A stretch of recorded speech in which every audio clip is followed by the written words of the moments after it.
राम राम दोस्तों, आप सभी का स्वागत है हमारे एक न्यू वीडियो में। आज का वीडियो टॉपिक है कि बैगन में बहुत सारे इल्लियों का प्रकोप देखा जाता है और हर किसान को यही एक समस्या होता है कि बैगन की खेती नहीं करते हैं। जो बैगन में जो कीट लगते हैं वो काफ़ी भारी मात्रा में लगते हैं और कीट लगने के बाद वो कंट्रोल कम किसान ही कर पाते हैं, यानी कि बहुत कम किसान उसको कंट्रोल कर पाते हैं या सही इलाज कर पाते हैं। अन्यथा बाकी किसान का देखिएगा कि बैगन में वो काफ़ी गिरावट देखते हैं या नुकसान देखते हैं। इस कारण से बैगन की खेती बहुत सारे किसान छोड़े जा रहे हैं क्योंकि वो कंट्रोल नहीं कर पाते कीट रोग को। तो पहला काम देखिए, कीट रोग कंट्रोल करने के लिए क्या करना होगा कि आप सभी को कभी भी स्प्रे करते किसान अक्सर क्या करते हैं कि जो भी स्प्रे लेते हैं हमेशा एक ही स्प्रे आप करते जाते हो। इस कारण से वो कंट्रोल नहीं होती है कीट रोग। तो आप सभी को करना क्या होगा कि पहला काम तो आप सभी को करना होगा, जैसे कि आप स्प्रे ले रहे हो तो हमेशा अदल बदल कर स्प्रे लेना है, यानी कि हमेशा चेंज करके दवा लेना है। जैसे कि 8 से 10 दिन के बाद दूसरी दवा स्प्रे किया, फिर दूसरी स्प्रे किया, इस तरह करके आपको घुमा फिरा के दवा को देना है। दूसरा काम क्या कर सकते हैं किसान साथियों कि जैसे कि आप सभी को जिस जगह पे आप बैगन की बुआई किया है या बैगन की खेती की है तो उस जगह के आसपास इलाकों को और अपने बैगन की फसल के अंदर के इलाके को साफ सुथरा रखना होगा। साफ सुथरा रखोगे तो उस तरह इल्ली यानी कि कीट रोग का प्रकोप नहीं दिखेगा। अब बैगन में सबसे ज्यादा कीट रोग किस में आता है कि जो पहला कीट रोग आता है वो तना छेदक आता है और फल छेदक आता है, जो कि ये सबसे खतरनाक बीमारी है बैगन के लिए। और ये बैगन में एक बार लग जाए वो तो ठीक करना बहुत मुश्किल से होता है, बहुत कम ही किसान कर पाते हैं। तीसरा काम आप क्या कर सकते हो कि जब भी आपको स्प्रे लेना है तो आप सभी को हल्की सिंचाई यानी कि अपनी बैगन के खेत में हल्की सिंचाई करके रखना है, जो कि मिट्टी हल्की नमी रहेगी। उसके बाद आप जब स्प्रे लेते हो तो उस समय वो बेहतर काम करेगा और जल्द से जल्द आप सभी को रिजल्ट देगा। और कभी भी आप सभी स्प्रे करते हो, यानी कि चौथा काम में आप क्या कर सकते हो, कभी भी आप स्प्रे करते हो तो आप सभी को शाम के वक्त स्प्रे करना है, यानी कि ठंडा वातावरण में करना है। ऐसा ज़्यादा टेम्परेचर धूप हो उस समय नहीं करना। उस तरह आप सभी को कोई भी दवा आप स्प्रे करते हो तो उस समय काम नहीं करेगा। आपको अक्सर ठंडे वातावरण में स्प्रे लेना है, जो कि आप सभी को बैगन की फसल में जो भी कीट रोग है, फल छेदक है या तना छेदक है वो कंट्रोल हो जाएगा उस तरह। चौथा पांचवा में आप क्या काम कर सकते हो कि जब भी आप ट्रांसप्लांट करते हो पौधे को, जब भी ट्रांसप्लांट करते हो उसको ट्रांसप्लांट करने के बाद आपको 3-4 बात के ऐसे और भी ध्यान रखना पड़ता है कि उसका खरपतवार से लेके उसमें कौन कौन सी खादें जा रहे हैं, खादों के साथ क्या क्या हम लोग डाल सकते हैं, ये सारी चीज को ध्यान में रख के करना पड़ता है। तो किसान साथियों यहाँ पे खुल बात करेंगे आज की वीडियो में हम लोग कि आप बैगन की तन छेदक और फल छेदक की इल्लियों को कंट्रोल कैसे कर सकते हैं या इनकी प्रकोप कैसे बढ़ती है, जैसे कि इनके बढ़ने की गति क्या होती है। तो देखिए किसान साथियों, ये एक तरह का मक्खी होता है जो कि आप सभी को आपकी बैगन की फसल में कभी ना कभी आप सभी को देखे होंगे, पर आप सभी उसको पहचान नहीं कर पाते। तो साइड में इमेज आ रहा होगा, आप उसको इमेज देखकर आप पहचान कर सकते हो कि बैगन में जो मक्खी होती है, यानी कि जिस मक्खी के कारण तन छेदक और फल छेदक हमारे बैगन की फसल में होती है बीमारी, तो मक्खी का पहचान कर सकते हो और अगली बार से उसके भी आप स्प्रे ले सकते हो। तो किसान साथियों यहाँ पे बात करेंगे इस बीमारी का फैलने का। तो ये बीमारी एक छोटी सी मक्खी जो कि आप सभी का खेत में आती है, जो बैगन की कोमल शाखा होता है यानी कि जो कोमल डंठी होती है उस डंठी में वो डंक मारते हैं और डंक मार के अपने लार्वे को अंदर वो डंठी के अंदर यानी कि तन के अंदर वो छोड़ देते हैं। वो तन के अंदर जिस टाइम जाता है उसके बाद कुछ दिन के बाद या कुछ घंटे के बाद उसमें एक बनना चालू होता है और एक बन के उसमें एक कीड़ा उत्पन्न हो जाता है उस जगह पे अंदर में, तन के अंदर में। क्योंकि किसान को अक्सर बाहरी फेस दिखता है, अंदर का पता नहीं रहता है कि किसान को जब वो डंठी जब मुरझा के पूरा तरह से खत्म हो जाता है तब पता चलता है कि इसमें तना छेदक का प्रकोप लगा है। तो ये होता है किसान साथियों को इसका मतलब प्रकोप फैलने के यानी कि बीमारी शुरुआती लक्षण देखने के।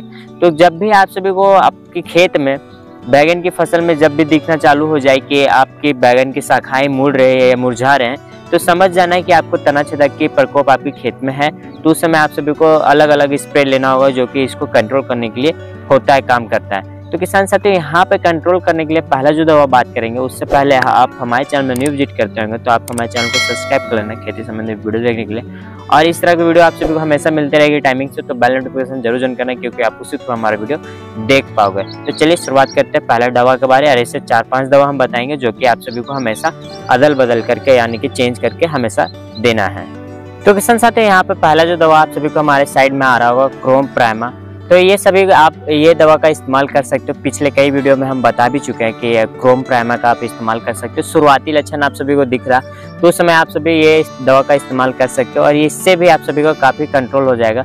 यार ये तुरंत घुलने वाली खाद है, मतलब घुलने वाली एक दवा है जो कि आप सभी को पूरे अच्छे से घुल जाती है और आपको हमेशा शाम के वक्त में स्प्रे करना है। अब बैगन के स्प्रे लेने के समय यानी कि बैगन के किसी तरह का भी आप दवा डालते हो तो उसमें एक चीज़ का बात का ध्यान रखना है आप सभी को कि जब भी आप बैगन का कीट रोग का स्प्रे कर रहे हो या इल्ली का स्प्रे कर रहे हो तो उस समय आप सभी को सिर्फ मतलब सिंगल या एक दो दवा लास्ट आप ऐड कर सकते हो।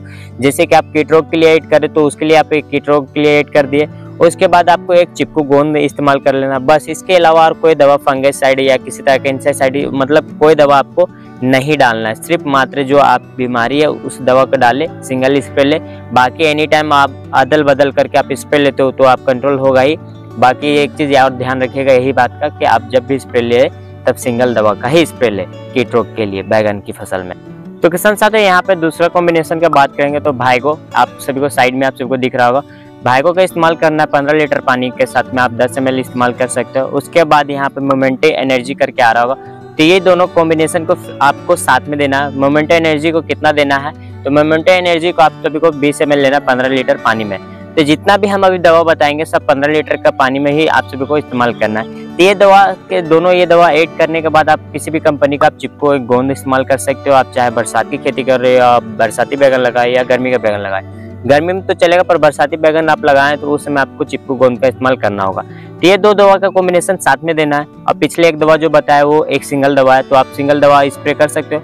हमेशा दवा को अदल बदल कर करना है और ये जो दवा भी है आप इस्तेमाल कर सकते हो। इससे भी काफी अच्छा कंट्रोल आप सभी को इल्ली यानी कि तना छेदक और फल छेदक कंट्रोल हो जाएगा। साथियों यहाँ पे तीसरा कॉम्बिनेशन की बात करेंगे तो तीसरा कॉम्बिनेशन में हम लोग रखे डेलीगेट। आप डेलीगेट का इस्तेमाल आप कितना कर सकते हो तो डेलीगेट का इस्तेमाल आप कर सकते हो 15 लीटर पानी में 15 ml आप सभी को डाल सकते हो और उसके साथ एक चिपकू गोंद का स्प्रे कर सकते हो। डेलीगेट का ही एक और भी कंपनी आता है, साइड में इमेज उसका भी आ रहा होगा, तो आप वो भी इस्तेमाल कर सकते हो। उसका भी इस्तेमाल करने का मात्रा है 15 लीटर पानी में 15 ml आप इस्तेमाल कर सकते हो।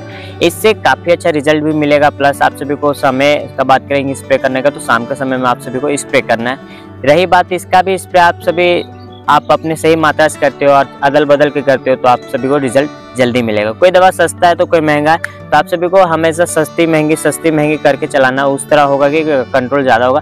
किसी भी दवा को लगातार एक ही दवा चलाने से होता है क्या कि पौधे वो चीज़ को भाप लेते हैं, प्लस वो पौधे के में जो कीड़े रहते हैं यानी कि जो प्रकोप रहती है हमारी बीमारी रहती है वो भी भाप लेते हैं, तो वो ज़्यादा अपने आप को स्ट्रॉन्ग करके रखते हैं यानी मजबूत करके रखते हैं, इस कारण से वो बीमारी खत्म नहीं होती। तो आप सभी को दवा हमेशा अदल बदल कर देना है और हमेशा शाम के वक्त में देना है।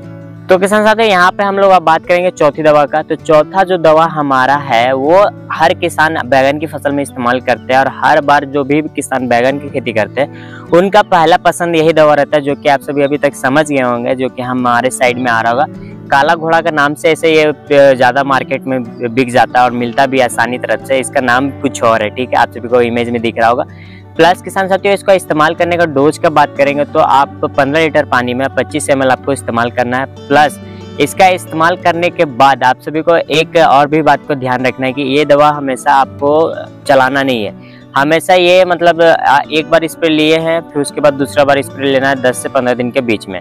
इतना स्प्रे लेने के बाद आपको स्प्रे नहीं लेना है। काला घोड़ा का जो हमारे साइड में इमेज है, उसके बाद जब भी आप इसका स्प्रे लेते हो यानी पहला डोज लेते हो या दूसरा डोज लेते हो तो पहला डोज लेने के बाद यानी कि आज पहला डोज स्प्रे लिया उसके बाद कुछ दिन बाद यानी कि 1 से 2 दिन बाद आपको किसी तरह का विटामिन प्लस वगैरह का या तो विटामिन का स्प्रे ले लेना होगा, क्योंकि जो कि ये दवा रहता है बहुत कड़ा रहता है। यानी कि कड़ा होने के साथ साथ जैसे पौधे पे स्प्रे होता है तो पौधे पे ये बहुत ज़्यादा कड़ा काम करता है, तो इस कारण से पौधे आपकी मर सकती है और पौधे वो खराब हो जाता है। तो किसान हम अक्सर करते हैं कि बहुत सारे किसान लगातार स्प्रे करते हैं तो इस कारण से उनके पौधे खराब हो जाते हैं, ठीक होने की जगह उल्टा खराब होते हैं। तो आप सभी को हमेशा स्प्रे सही तरीके से करना है, सही जानकारी से करना है, तभी जाकर आपके रिजल्ट होगा। क्योंकि आप सही तरीके से स्प्रे करते हो तो कंट्रोल जल्दी होगा, प्लस आपका लागत कम लगेगा, दवा में खर्चा कम गिरेगा, प्लस आप सभी को कंट्रोल ज़्यादा जल्दी से जल्दी हो जाएगा और आपकी फसल जल्द से जल्द ठीक होगा। तो आपको उत्पादन भी ज़्यादा मिलेगा और आपकी मार्केट में आपकी बैगन की फसल में ज़्यादा से भाव रहेगा।